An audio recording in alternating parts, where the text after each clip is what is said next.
I think we have so much like underlying stress that our stress levels are significantly higher than they were 2 years ago, which means that our tolerance for more stress is lower and our breaking point is nearer. You're listening to Elevate, the official podcast of Elite Agent for real estate industry sales professionals, property managers and leaders. We are proud to present Courageous Conversations, a podcast series focusing on the tough decisions people have made to put themselves on a pathway to success. This episode is brought to you by Connect Now, who makes the business of moving easier for both you and your clients. For more information, visit connectnow.com.au. Please welcome your host, Leanne Pilkington. Hey everyone, Leanne Pilkington here for the latest edition of Courageous Conversations, and with me I have my friend Ellen Bathgate. Hey Ellen.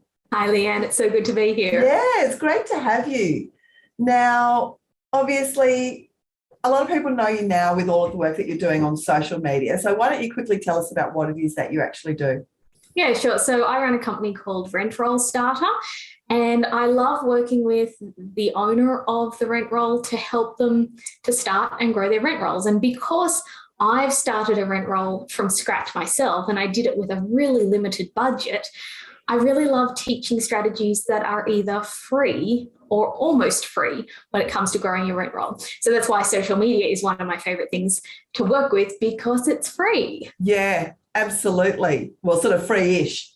Yeah, the free side of it is free-ish. Yeah. It's just a time investment. Yeah, absolutely.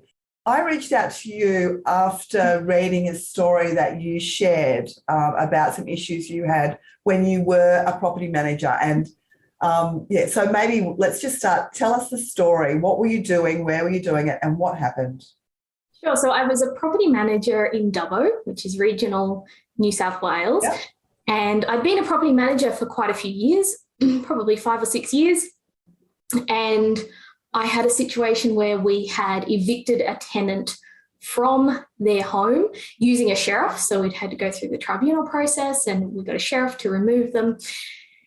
And then I was in the debt recovery process, and I'd arranged a garnishee order, and I had drained the bank account of this tenant using the garnishee order. So we got about $350 to pay off a $10,000 debt. Wow. And shortly after going to the bank and getting the garnishee executed, the tenant came into my office in Dubbo and asked to see me. And so I sat with the tenant at our lease signing desk, which was in full view of the reception area. So the receptionists would always be able to see when we were having a meeting. And she became really aggravated because she had no money in her bank account and I was to blame. Well, certainly in her mind, I was to blame for that. Yeah, right. And she just got more and more and more aggravated and ended up standing up and saying, well, I've got nowhere to sleep tonight, so I'm going to have to get locked up. So you're going to have to effing charge me. And she stood up, swung her fist and landed it on my left eye. So she punched you in the face? Punched me in the face. What did you do next? I stood with my hand over my left eye and I met the gaze of the receptionist whose mouth was probably open more wide than mine. Yeah. As the tenant left the office. And so nothing was said for a few seconds. And the receptionist said, what should I do? And I said, call the police. Yeah. And within a few seconds, all of my directors, I had 4 fabulous directors at that job. All 4 of my fabulous directors had shuffled me into our auction room so that they could comfort and console me. In all honesty, I think I was in a great deal of shock. I was going to say, you would be in shock. You just don't expect.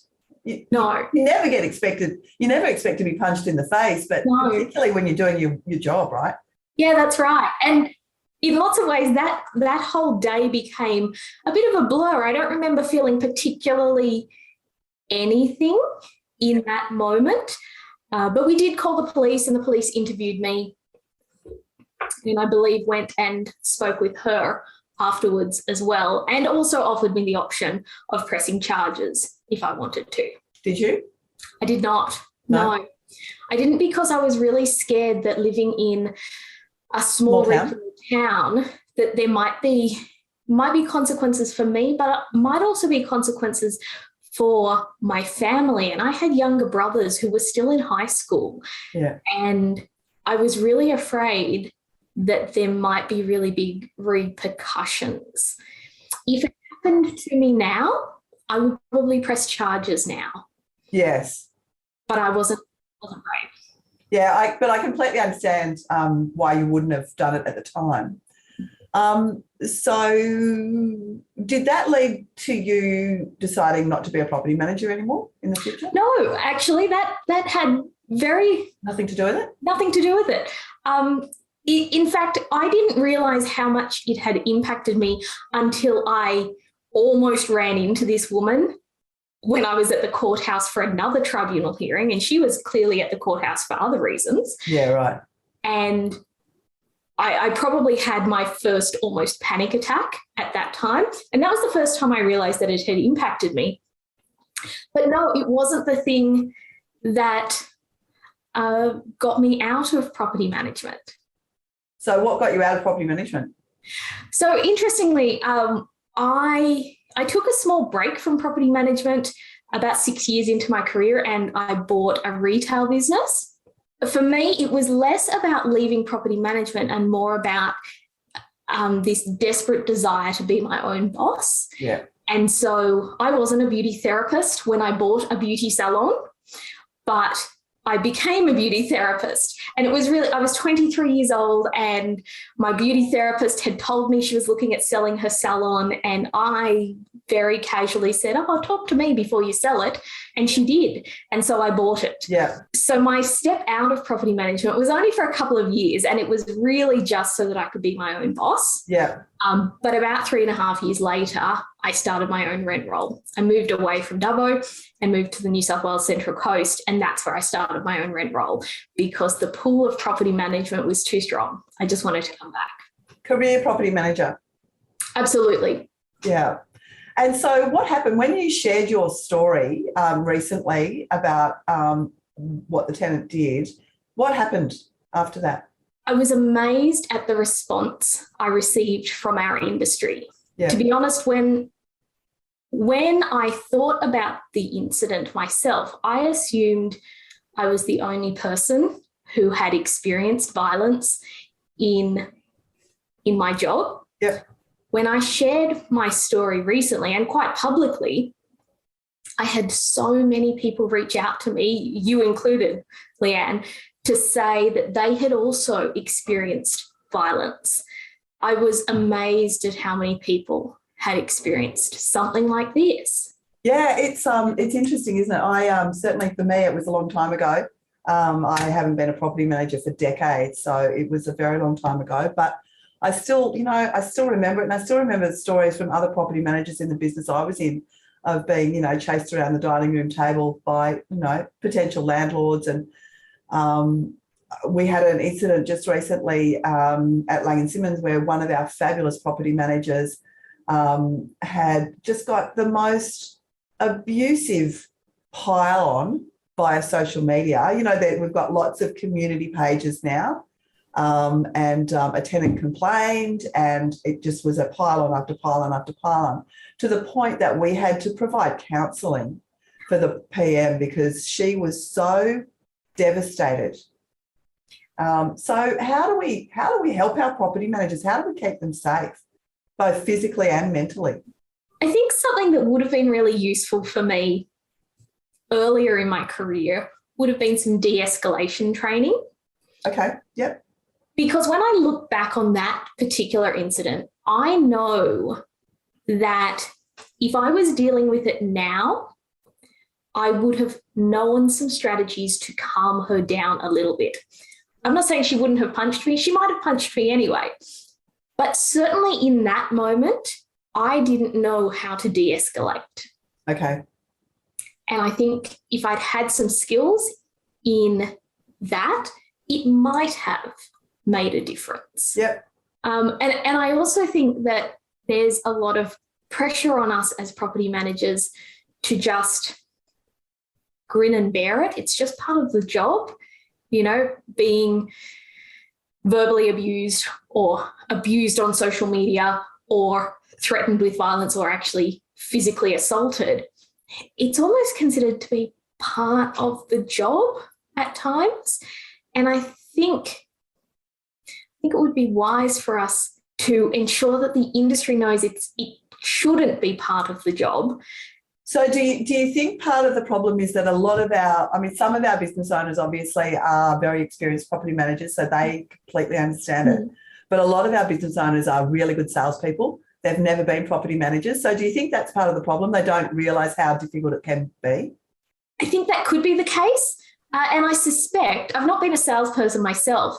I've only ever been a property manager, but I suspect that a lot of the dealings salespeople have are quite different to the dealings we have with our clients, because we have this long-term relationship, and also because we have to have, certainly I think, we have to have many more difficult conversations with landlords and tenants. Yeah. In sales, I don't know that we're having as difficult conversations. We're certainly not evicting someone from their home in sales, and we have to do that at times in property management. Every time there's a major storm, and let's be honest, there's been so many of them, right? The first thing I think of is our poor property managers who then have to deal with houses that have flooded or broken tiles or all of those sorts of things. People want things fixed immediately, and sometimes that's just not possible. And to this day, I cannot live in a house that has a tin roof because I cannot sleep if I can hear rain falling. To this day, because I know that you. That's right. I used to lie in bed thinking about the particular houses that are prone to leaking. Oh, no. Yeah, and it's interesting, right? Because I don't think anybody's gotten through the last 12 months without a leak, an unexpected leak, and mould springing up, right? Yes. When you're a homeowner, you react to that very differently, right? As a homeowner, I get a bucket and a towel. I get mould removal and I just sort it out. But tenants have an expectation that somebody else will sort that out for them. Yes. And I think it's been made worse by the fact that so many homes and areas on the eastern coast of Australia are dealing with this. So we don't have enough plumbers and roofers and gutterers and mould cleaning companies. They're inundated with work. Yeah. And even if a property manager wanted to get the job done yesterday, there's a 3, 4, 5 week wait. Yeah. Well, I think everybody's looking for staff, right? It doesn't matter what business you're in, whether you're a mould remover or a real estate agent or a builder. Everybody's really struggling to get staff. So yeah. I think the de-escalation, I think that's really, really important. And that was one of the reasons why I wanted to talk to you, was just to get it out there. It's not just in real estate and property managers where people are behaving inappropriately to other people. I think we've been through so much stress and in some cases trauma in the last few years that people's behaviour has changed as a result. Would you agree with that? Yeah, I think we have so much underlying stress that our stress levels are significantly higher than they were 2 years ago, which means that our tolerance for more stress is lower and our breaking point is nearer. Yeah, absolutely. And it's a real message to people just to take a breath and understand, try and put the shoe on the other foot. It's not to say you shouldn't expect your mould to be removed and your leaks to be fixed. You absolutely should, but try and take a breath and understand what everybody in the transaction is going through right now. Yeah, exactly. So social media, how much has that changed in the time that you've been running your business? Just in the time that I've been running this business, Rent Roll Starter, it's changed significantly. But if I think back to when I bought my first business, the retail business in 2007, I was one of the first businesses in my town to start using Facebook. Yeah, right. And it was a very different climate there compared to now. Yeah, right. We didn't have business pages. You used a profile for your business, and it was significantly easier to get engagement back then compared to now, because there's so much content on social media now. There's just not as much room for your content on there. Yeah, there's a lot of noise, right? And so it has to be really good content to get people to actually stop and engage. Yeah, it really does. And also something I've noticed is, I feel like 10 years ago or even 5 years ago, your audience was more engaged and less distracted, perhaps. Yeah. Whereas now people see your stuff, but they're not double tapping as often on your Instagram post or liking your Facebook post. They're still seeing it. So the feedback I'm hearing is they're still seeing it.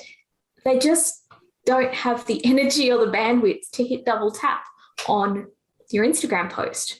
And so it's still there. Still there. Interesting. Yeah. Yeah. So what are the metrics that you look for when you're working for people in the social media space?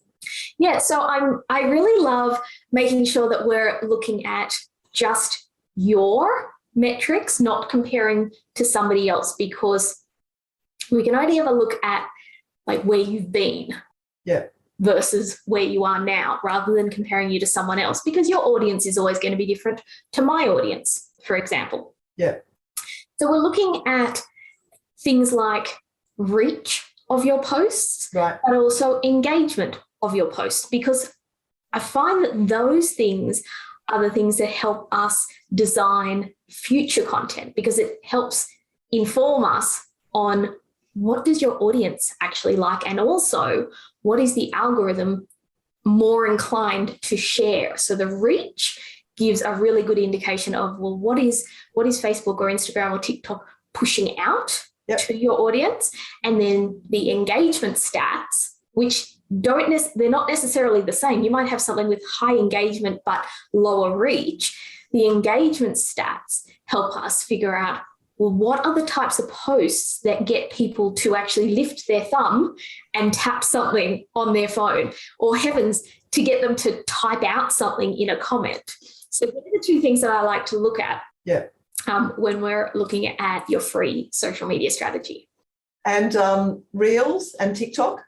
I am not someone who is comfortable creating Reels and TikToks, but I am on the bandwagon because, goodness me, they get decent reach.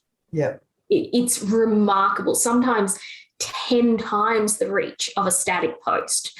And that's because the social media platforms are pushing us down that road, right? That's what they want us to do. Yeah, it's what they want us to do because they've seen their audience or their customers' behaviours. Yeah. So the reason they're pushing it is because they've realised that those types of posts get more engagement. So they're trying to teach you through the algorithm and through the results that you're getting that if you share short form videos, you're going to get better engagement, better reach. Yeah, it's just more of an effort. You've got to have you've really got to think about the strategy behind the videos. And it takes longer. Yeah, it does. I don't know where it's all going to end, Ellen. I really don't. I don't either, but I'm curious to see.